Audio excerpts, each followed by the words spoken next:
आज हम दाऊद और यूनतन की खूबसूरत दोस्ती की कहानी सुनेंगे कि कैसे यूनतन ने दाऊद की जान बचाई।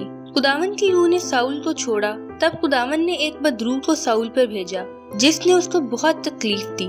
साउल के खादमों ने उसको कहा, खुदा की तरफ से एक बदरूह तुमको परेशान कर रही है, हमको हुक्म दो ताकि हम किसी को तलाश करें जो बरबत बचाता हो। अगर बदरूह खुदावन की तरफ से तुम पर आती है तो ये आदमी जब बरबत बचाएगा और वो बदरूह तुमको छोड़ देगी और तुम खुद को बेहतर महसूस करोगे। इसलिए साउल ने अपने खादमों से कहा, जाओ और एक ऐसे आदमी को तलाश करो जो अच्छी तरह बरबत बचा सके और उसे मेरे पास लाओ। खादमों ने उससे कहा, एक आदमी को मैं जानता हूँ जिसका नाम यसी है और वो बैतलहम में रहता है। मैंने यसी के बेटे को देखा है, वो बहुत अच्छी तरह बरबत बजाता है। वो बहादुर भी है और अच्छी तरह लड़ता भी है।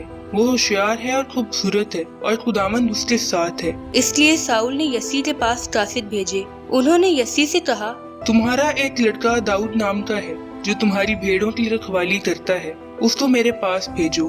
फिर यसी ने साउल के लिए कुछ तहफ़ तैयार किए। यसी ने एक गधा, कुछ रोटी और मैदा की बोतल और बकरी का बच्चा लिया और यसी ने वो चीजें दाऊद को दी और उसको साउल के पास भेजा। इस तरह दाऊद साउल के पास गया और उसके सामने खड़ा हुआ। साउल ने दाऊद को बहुत चाहा। साउल ने दाऊद को अपना मददगार बना लिया।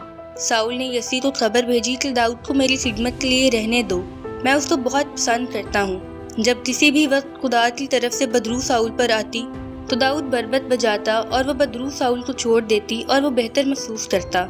औरतों के गाने से साउल परेशान हुआ और वो बहुत गुस्से में आया। साउल ने सोचा, औरतें कहती हैं दाऊद ने लाखों दुश्मनों को मारा और वो कहती हैं कि मैंने सिर्फ हजारों दुश्मनों को ही मारा है और उसको सिर्फ बादशाहत की कमी है। इसलिए उस वक्त से साउल ने दाऊद को नफरत और हसद की निगाह से देखा। दूसरे दिन खुदा की तरफ से एक बदरूह ने साउल को काबू में किया। वो अपने घर में वहशी हो गया। दाऊद ने बरबत बजाया जैसे वो पहले बजाया करता था। उस वक्त साउल के हाथों में बच्चा था। साउल ने सोचा, मैं भाला से दाऊद को दीवार में चिपका दूंगा। साउल ने 2 दफा दाऊद पर भाला फेंका, लेकिन दाऊद दोनों दफा बच गया। साउल दाऊद से डरा हुआ था क्योंकि खुदावन दाऊद के साथ था और खुदावन ने साउल का साथ छोड़ दिया था। साउल ने दाऊद को अपने पास से दूर भेज दिया। साउल ने दाऊद को 1000 सिपाहियों का सरदार बनाया। दाऊद ने जंग में सिपाहियों की सरदारी की। खुदावन दाऊद के साथ था, इसलिए दाऊद हर चीज में कामयाब हुआ। साउल ने देखा कि दाऊद बहुत ही कामयाब है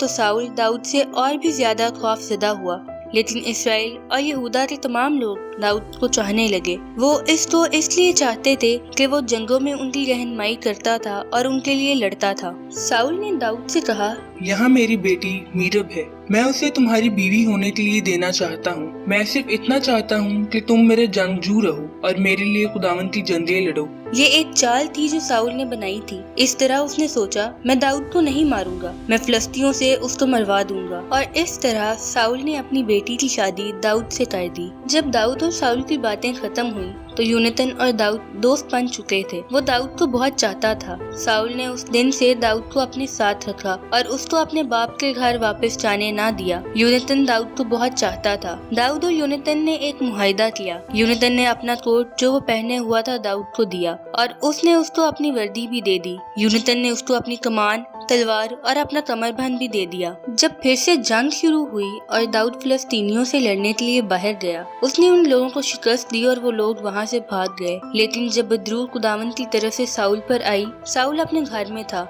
साउल के हाथ में एक भाला था। दाऊद बरबत बजा रहा था। साउल ने भाला दाऊद के जिस्म पर फेंका, लेकिन वो भाला उसको छू ना सका और वो दीवार में लग गया और उसी रात दाऊद वहाँ से भाग गया। साउल ने कुछ आदमियों को दाऊद के घर भेजा। आदमियों ने दाऊद के घर की निगरानी की और वो वहाँ सारी रात ठहरे रहे। वो दाऊद को सुबह मार डालने के इंतजार में थे, लेकिन दाऊद की बीवी ने उसको होशियार किया। उसने कहा, तुम्हें आज की रात भाग जाना चाहिए, अपनी जिंदगी बचा लो। अगर ऐसा ना करोगे तो कल तुम मार दिए जाओगे। तब मीकल ने दाऊद को खिड़की से बाहर जाने दिया। दाऊद भाग कर फरार हो गया। मीकल ने घरेलू देवता को लिया और उसे बिस्तर पर रखा। तब उसने उसको लिबास से ढक दिया। उसने बकरी के बालों को भी लिया और उसके सर पर रखी। जिस वक्त दाऊद वहाँ से भागा और सैमुएल के पास रामा में गया, दाऊद ने सैमुएल से हर वो बात कही जो साउल ने उसके साथ की थी। वो लोग एक साथ नबूत गए और वहाँ ठहरे। दाऊद रामा के करीब नबूत से भाग गया। दाऊद यूनतन के पास गया और उसको पूछा, मैंने क्या गलती की है? मेरा क्या गुनाह है? तुम्हारा बाप मुझे क्यों मार डालने की कोशिश कर रहा है? यूनतन ने जवाब दिया, ये सच नहीं हो सकता। मेरा बाप तुम्हें मार डालने की कोशिश नहीं कर रहा। वो मुझसे कहे बगैर कुछ नहीं करता। वो बहुत अहम या छोटी बात ही क्यों ना हो, मेरा बाप हमेशा मुझसे कहेगा। वो मुझे क्यों नहीं कहेगा कि वो तुमको मार डालना चाहता है? नहीं, ये सच नहीं है। नए चांद की तकरीब का वक्त आया और बादशाह खाने के लिए बैठा। बादशाह दीवार के पास बैठा करता था। यूनतन साउल की दूसरी तरफ बैठा। अबनीर साउल से बात बैठा, लेकिन दाऊद की जगह खाली थी।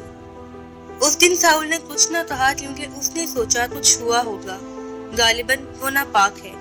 अगले दिन महीने के दूसरे दिन दोबारा दाऊद की जगह खाली थी। तब साउल ने अपने बेटे यूनतन से कहा, यसी का बेटा दाऊद चांद की तकरीबें आज और कल क्यों नहीं आया? यूनतन ने जवाब दिया, दाऊद ने संजीदगी से मुझसे बैतलहम जाने के लिए मेरी इजाजत मांगी।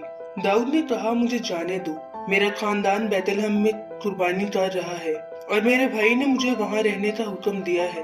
अगर मैं तुम्हारा दोस्त हूँ तो तुम मुझे जाने दो ताकि मैं अपने भाइयों से मिलूं। यही वजह है कि वो बादशाह की तकरीब में हाजिर ना हुआ। साउल ने यूनतन पर बहुत गुस्सा किया और कहा, तुम एक लौंडी के बेटे हो जो मेरी फरमाबरदारी करने से इनकार करते हो। मैं जानता हूँ कि तुम दाऊद की तरफ हो।